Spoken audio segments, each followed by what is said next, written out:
Welcome to the ET India Inc. boardroom. In this conversation, we'll be discussing the link between financial inclusion and poverty alleviation and prosperity. Our guest speaker for today is Mr. Harish Natarajan, lead financial sector specialist, finance, competitiveness, and innovation at the World Bank.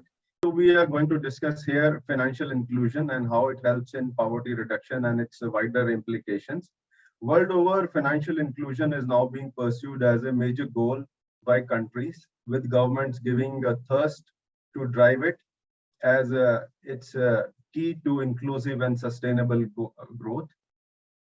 Financial access rates have also increased significantly since 2011, when the World Bank Group began documenting them through the global fintech database. So Harish, can you give us a sense of the kind of achievements or strides countries have made in financial inclusion over the past decade? I think the foremost indicator which has been used globally to track progress in financial inclusion has been the percentage of adults having access to transaction accounts. And if you use that metric, and I'll quote some figures from the World Bank survey, triennial survey called the Findex. The last one was in 2017, and because of COVID, there was some delays, and you will see the latest edition coming out soon. In 2011, the percentage of adults with access to transaction accounts globally was 50.6%, and in 2017 it grew to 68.5%. And that's a significant progress. But if you break it down and come to the lower middle income countries, and India belongs in that cohort, it went from 28.9% to 57.8%. So that's like kind of doubling in a span of 6 years.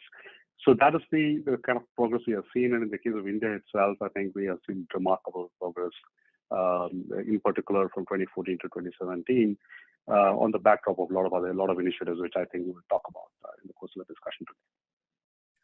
So the World Bank defines financial inclusions with individuals and businesses having access to affordable financial products, services, meeting their needs, including transactions, payments, savings, credit, and insurance. So great emphasis also placed on access to transaction accounts as being the first step. So can you talk about the importance and some of the learnings of the initiatives taken by World Bank on this front? Yes, indeed. We placed quite a bit of emphasis on transaction accounts, and then also a lot of other institutions, not just the World Bank. And in fact, this term as such came about in a paper jointly done with the Committee for Payment and Market Infrastructures, called the Payment Aspects of Financial Inclusion.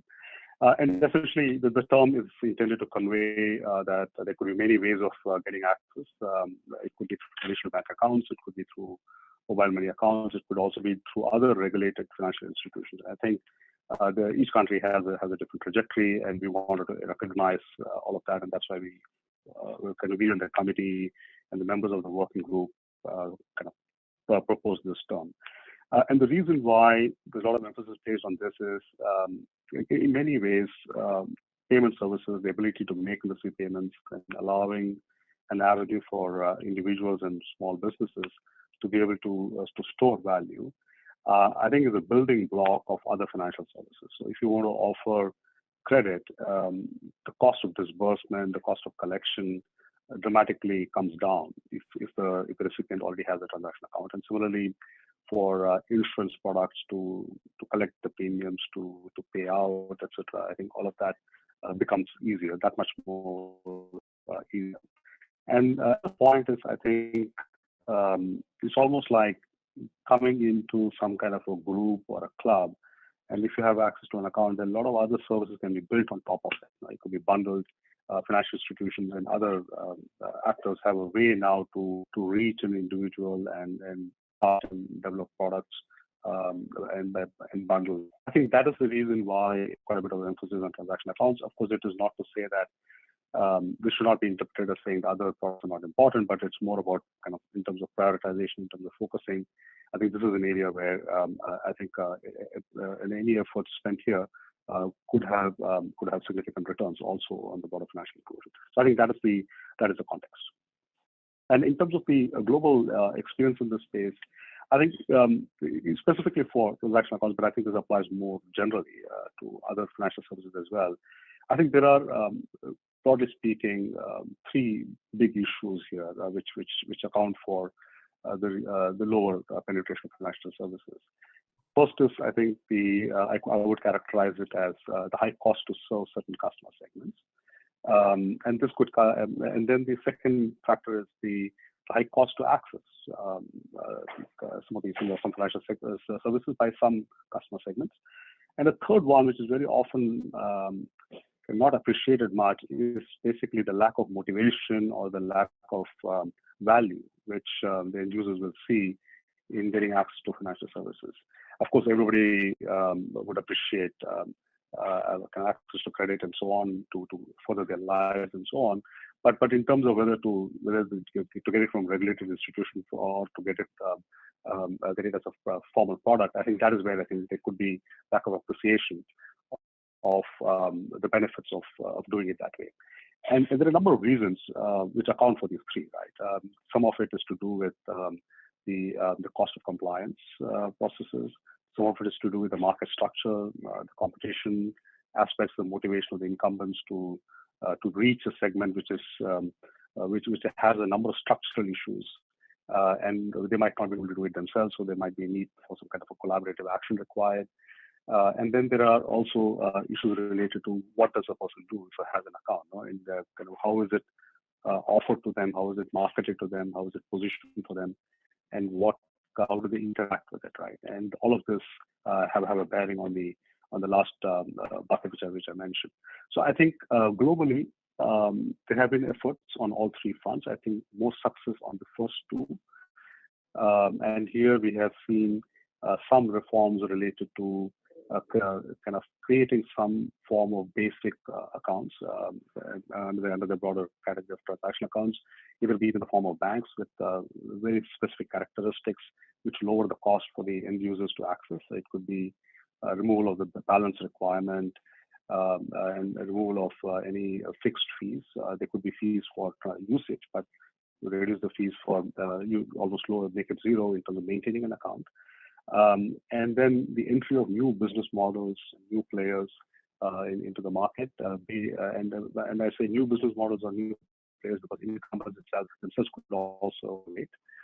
And then also kind of some policy changes related to instituting tiered know your customer requirements to lower the barriers for the individuals to access, but at the same time keeping the risk manageable. And here, of course, infrastructure developments like digital ID have a strong role to play. And then the other element is related to interoperability, which can enable more use cases for the end users. So I think these were some of the actions. It has played out in different ways in different countries, different emphasis. Again, the emphasis has varied by countries. And one element also is this whole point about a big push of the government to deliver government to person the benefit transfers. It could take various forms to digital means directly into the end user's account, and that has also been a significant kind of influence in this regard across a lot of countries, and of course including in India. So we have seen that post-COVID there has been greater emphasis on digital financial inclusion across the world and India, especially after COVID, as you rightly said, to deliver welfare payments as well. So in the Indian context, what kind of trends have you seen on the digital financial inclusion front? Have they been able to financially incorporate the excluded or the underserved populations? What are the learnings, some of the learnings that you have seen? Done a white paper on digital financial services, and it came out incidentally in April 2020, just at the time of the peak of the pandemic, in some parts of the world at least. In that we had done a case study on India and compared it with also a few other countries. I think what stands out in the case of So this has been a very long journey. I think we are seeing tangible successes in the last few years, starting from 2011 and that period onwards. But there was a lot of initiatives taken kind of going way back to 1960s and so on. And each of them has built on top of each other and has created a foundation on which things came to some kind of culmination over the last years. And here, what one can see from the success of India has been about the public sector commitment towards this topic, and this has been very, very critical, and this has motivated quite a bit of action. And then the second element is the focus on addressing some of the fundamental issues, which I talked about, the cost to serve and the cost of access, using technology and doing it in a way that it is all integrated. And this is where I think the narrative used of the Jan Dhan Aadhaar mobile and the India Stack, etc., comes in. I think it's not just about each one piece separately, but it's about all of them coming together and addressing these issues. And I think a third element which I would add, which is perhaps not that much talked about, is the role of institution building. And I think India has been particularly successful in that, in building institutions which have been able to spearhead and support these things going forward.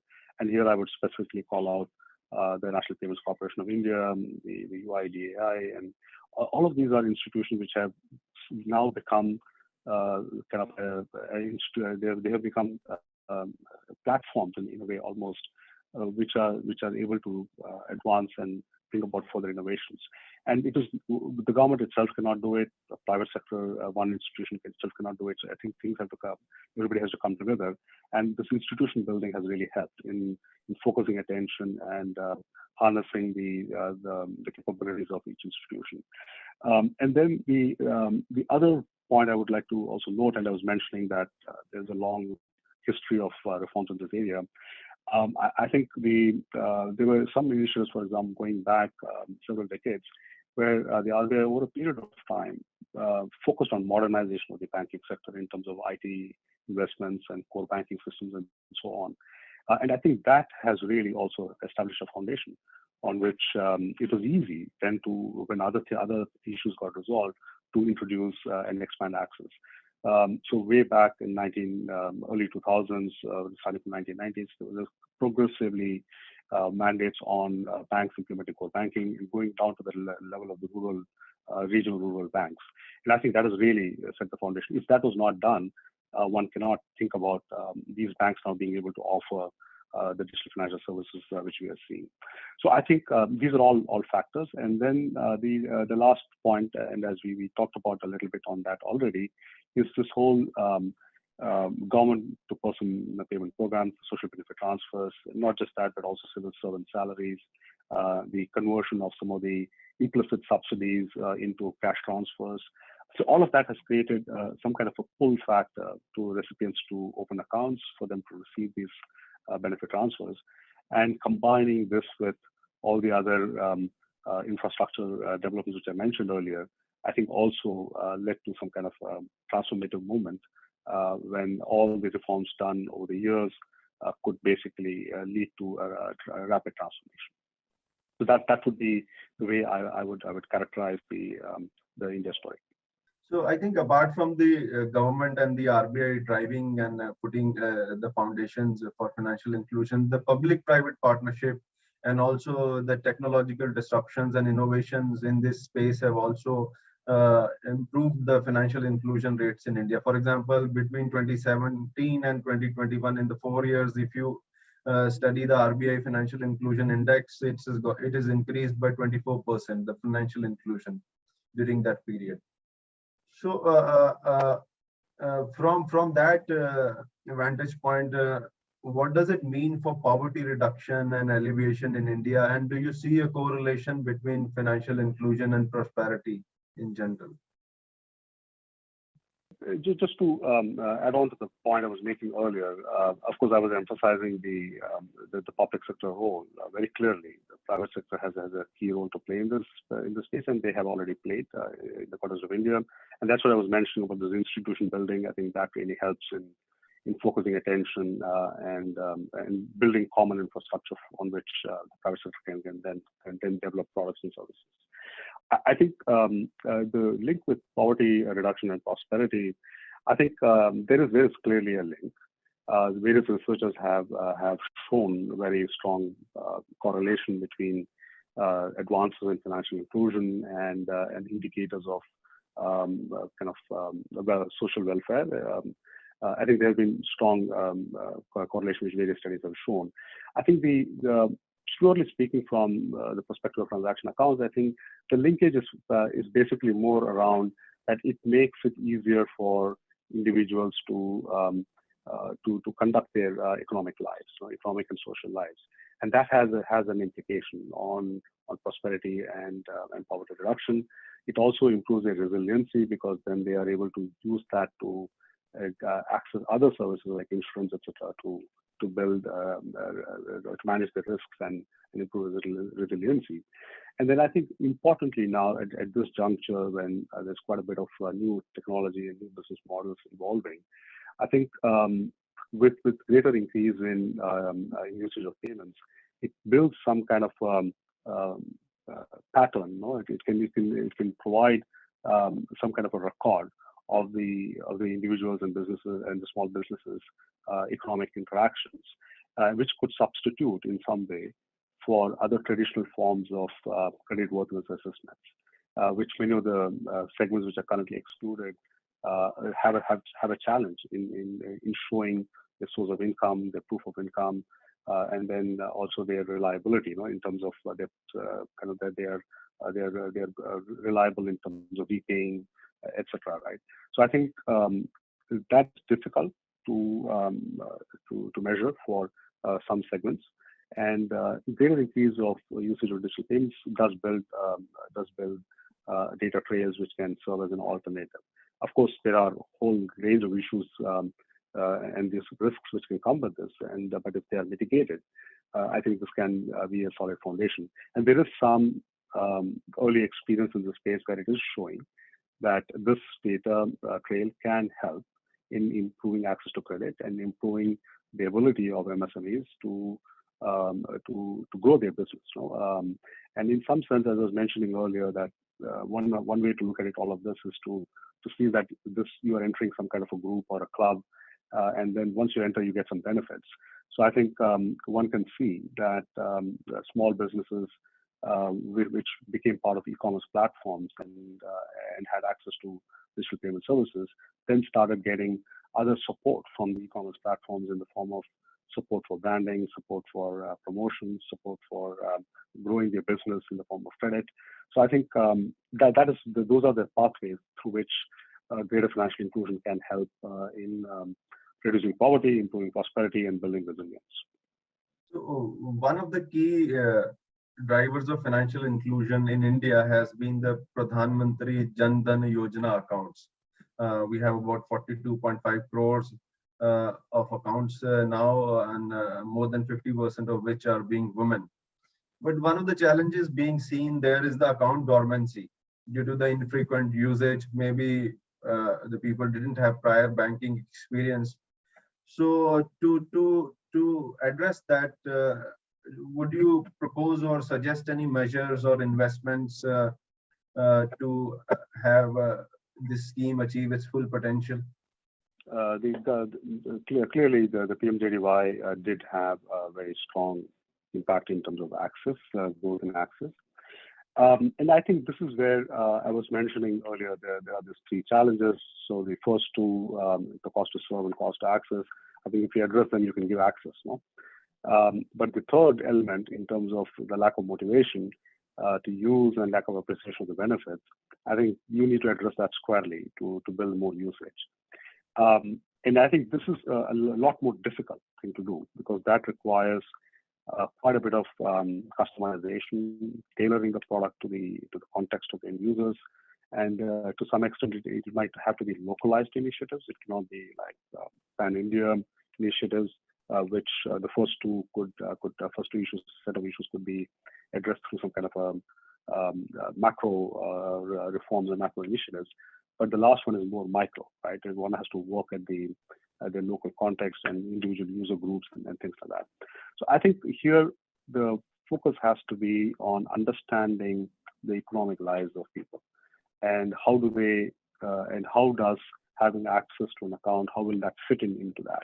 So very often for small businesses, for example, or one person enterprise, where micro enterprise rather, so where the person has access to an account and if he is willing to also receive payments from others, but what will the person do with it if the suppliers are asking for payment in cash? No? So I think the account is not of any use to him, and he or she would not then want to receive payments. And then similarly, a person who has access to an account receiving the JDY payments, if the person has no avenue to pay in their local context, then what is the use of that account? They would rather withdraw it. No? So I think that is where I think one has to understand and do the local ecosystem development. And there could also be implications on pricing. So if the person has to pay something or the merchant has to incur a cost which they feel is not commensurate with the benefits they're getting, then they will again not want to use it, right? So I think one has to address all of these issues to really make a dent. The cases where it has worked in terms of usage is where there is a very clear issue which is addressing for them. So, for example, domestic and international remittances has been seen to be a very key motivator in many cases. In many countries, actually, the domestic remittances from the rural areas to urban areas where the person moving to the urban area wants to send money back to family, and that is when that really kicks off the usage cycle for them. And then also this ability to pay for their utility bills and non-discretionary purchases, which they anyway have to do by making it available or to them through in a digital way. That also it has been seen to be a strong motivator. So one cannot convert a person's payments overnight to fully digital. So I think one has to really look at specific use cases which are more relevant to their local context and then move in that direction. Other issue is that majority of Indian population is residing in villages, around 68% of the population, but they are still underserved by digitalization and digital services. So what opportunity do you see is there for the fintech players or the other companies in general to build a financially inclusive and prosperous nation, say in the next decade? Yes, no, I think this is very closely related to the discussion we have been having on usage, and a lot of the challenges on the usage front we are seeing in India has to do with the big kind of concentration of the population in the rural areas. I think here one has to really understand the rural economy better, no? And understand how it fits in. There has been quite a bit of success globally, if you look at it, in distributing regular day-to-day, daily use products across vast geographies, including in India. Kind of you get access to the traditional daily use items quite easily in the rural areas over the last several days, not just now, but over the last several years, right? And this has been based on innovation in distribution, innovation distribution by the fast-moving consumer goods companies, and a similar level of innovation is required in the financial services as well. There has been some efforts through building some kind of e-citizen centers and things like that globally, and then also there are variants of that in India as well, which are basically trying to also address this challenge of familiarity of the rural populace with respect to these services. I think one should not underestimate the barrier here, right? If you're not fluent, if you're not comfortable in using it, you would not use it. And this is something which the financial service providers will have to put efforts on. And doing that in a rural context is difficult because the scale and the in the urban area, it's much easier to do because there is a concentrated population. In the rural area, the spread is very high, and you need to spend quite a bit of more time, and you need a different model for that. So I think the digital literacy is one angle. Understanding the rural economics is the second, and then the third is about trying to see how you can integrate some of the rural economy to the broader economy. Right? I think handicrafts and craftsmen, local agricultural produce, connecting them directly to supermarkets. All of that, I think, have a role to play, and there has been some successes in this regard in India and also globally. For example, in the case of China with the Taobao village, where the e-commerce platforms got connected to the villages, and some of the local produce could be sold broadly within China, but also globally, and then also similarly access to goods and services to the rural areas of the country. Rural doesn't mean poor. No? I think that is a very strong misconception, which I think has to be dispelled. There is a significant amount of spending power in the rural areas, and how to harness that is also another angle to really look at. So the fintech community have introduced a lot of advancements in providing basic banking, financial and payment services. And from that, we have seen that from digital payments, we have moved on to embedded finance and insurance services, lending, brokerages, and wealth services. So from this landscape, what do you think are going to be the innovations that you believe will play a crucial role going forward, and which will sustain and lead to greater usage, access, and prosperity? The new business models which are emerging, and you specifically talked about embedded finance in your question. I think these now kind of potentially create a new way of looking at these topics, right? So, for example, many of the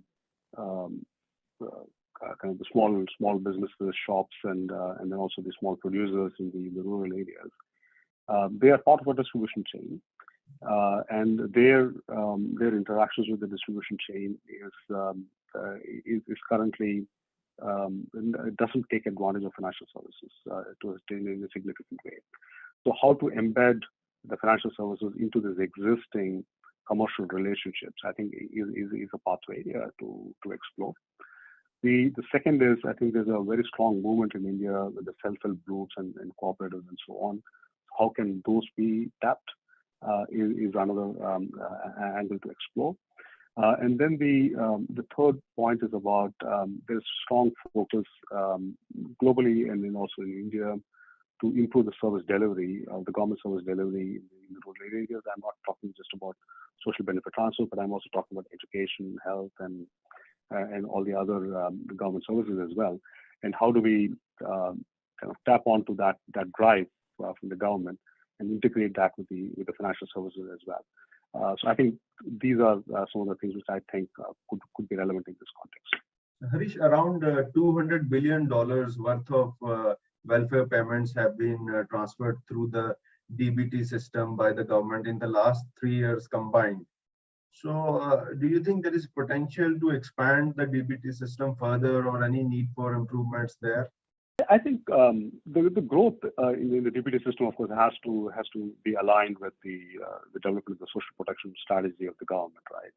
So I think at the end of the day, one doesn't increase DBT for the sake of financial inclusion per se, but it's more about the overall social protection strategy of the government. I think there has been strong progress made in this area in India. I think the remaining areas, I think which perhaps are worth considering is, I think also to look at whether it is really universal in the sense of there are of course federal programs and then there are state level programs, right? And whether the same level of efficiency has gone across both the national and then the state level programs. I think that's an area to explore, so that those are incremental improvements which can be looked at. And how do you kind of integrate all the different services and provide an integrated manner is perhaps another area to look at. And then I think this whole point of the kind of financial institutions whose services are available across the different rural areas, whether there's adequate choice to the end users, are they able to move in and out easily? I think that's another area to look at. And here, of course, the Aadhaar Payments Bridge provides a mechanism for doing that. But I think whether it is really being used by the end users, I think is something which could be explored further. And then I think using the platform of DBT to spread more digital literacy and financial awareness and financial literacy, I think is another angle which I think needs further attention. There are globally, people talk about teachable moments, so you cannot simply say that, okay, come here now and I'm going to teach you how to do financial services. That doesn't work, right? What works is that it needs to be bite-sized and it needs to be at appropriate moments in their journey. And that's what people and researchers have called teachable moments. So I think integrating that into the social protection programs delivery is perhaps the other way to look at. And I think in all these fronts, there are already initiatives in India. So I think this is more a question of building them up and improving their penetration and delivery. So if we look at the data, there are significant gender gaps in account ownership. For example, the Global Findex database for 2017 also notes that the gender gap in account ownership remained at around 9 percentage points in developing countries between 2011 and 2017. Even though for India, it has come down and shrunk to around 6 percentage points during the same period. So what do you think are the factors which have led to shrinkage of this gap, and what are your expectations on that front? No, I think gender kind of women as a segment, as you rightly point out, have lacked the financial inclusion gains in comparison to the broader population. And there's a significant gap globally. In some countries, it is very high. In India, has bridged the gap significantly. The reasons for bridging the gap is an area which needs to be, of course, researched more extensively. But based on preliminary analysis, to some extent, it is also to do with the social protection programs, right? So many of the recipients of that are women. So in that sense, that automatically kind of goes in that direction. Then there are a variety of other government support programs which are targeted towards women, which is also a reason. The other angle is also about the domestic migration. So the male of the family has migrated, and when they want to send money back home, then that requires basically an account being created in the name of the family members, very often the spouse who remains back, or vice versa as well. No? There are, of course, cases of vice versa, the reverse happening, in particular in some other parts of the world where it is a woman folk who migrate. So I think that is the other driver. No, that's the supply side angle here. Now the reasons why women have lagged, I think to a large extent it is to do with the general social norms and so on here. And there is also historically, I think there is also under coverage of women in the ID systems. In India, that is not the case, but globally, that has also been another reason. And then there are some very specific socio-cultural aspects related to women and how they interact with financial services. So, for example, if you have a mobile money service where you need to disclose your mobile number to make a payment, then of course that's not socially acceptable. And then the agents with whom you interact for the financial services, and especially if you do not have the right amount of financial awareness, this is not going to be an interaction you want to have. No? So I think increasing the number of women agents is another angle to explore. So I think one has to understand the underlying drivers here, and research is showing the social cultural aspects, and then access to other enabling services and infrastructure, which directly impacts the ability to access financial services. Here, ID and mobile phones, I think come to mind. So what impact do you see of financial inclusion on women, their financial independence status in the society, their families, and the larger economy? If you're having access to financial services gives you an agency over your economic and social interaction. So I think in that sense, it is a very core part of empowerment, and one has to see it that way. No? So I think here there is literature showing and research showing that women are better stewards of the family's human capital investments. So I think having them have more agency has broader societal welfare gains, right?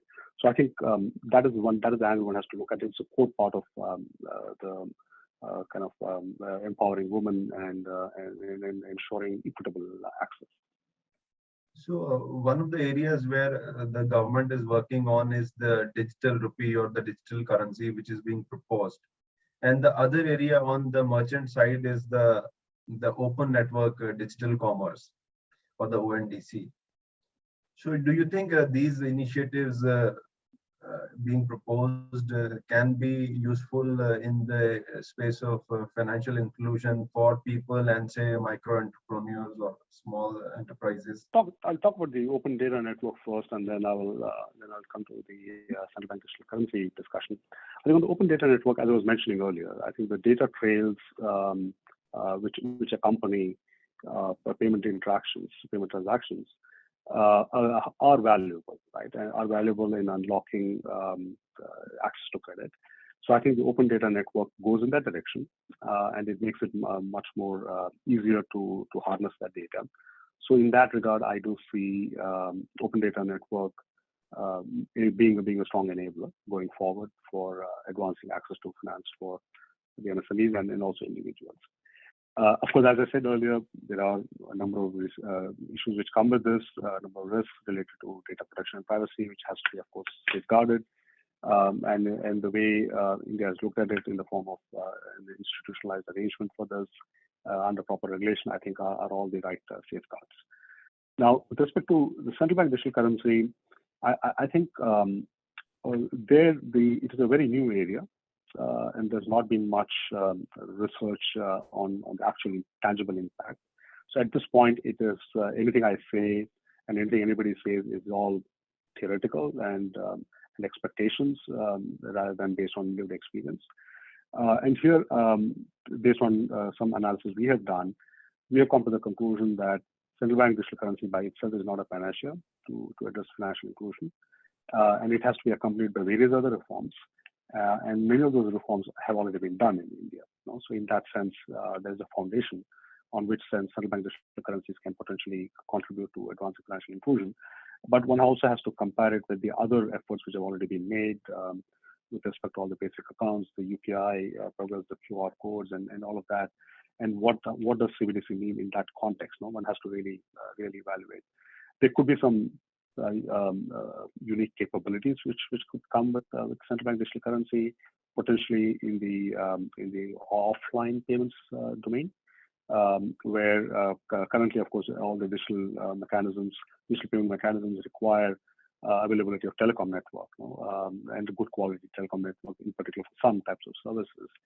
And those can be addressed through CBDC in a better way. Of course, there are other ways of addressing it that CBDC could provide a more compelling alternative. So on balance, I think one has to really see whether CBDC will have a material impact on inclusion. But there are various enablers required, and I think the enablers are in place in India, and one has to see how this plays out. But there are other reasons why a country might want to issue a central bank digital currency, right? So I think so one should not say international inclusion is the primary motive for introducing CBDC. There could be other reasons, and if a CBDC is introduced, I think attention has to be paid to ensure that it supports the financial inclusion. It doesn't lead to more exclusion. So I think do not do harm. I think it is a very key tenet to keep in mind. So probably my last question to you is that, microfinance institutions, also some banks focused on this microfinance area have also been driving financial inclusion in India. And recently, RBI has liberalized regulations which include, removing the cap on interest rates and putting some guidelines on ensuring that the indebtedness is contained.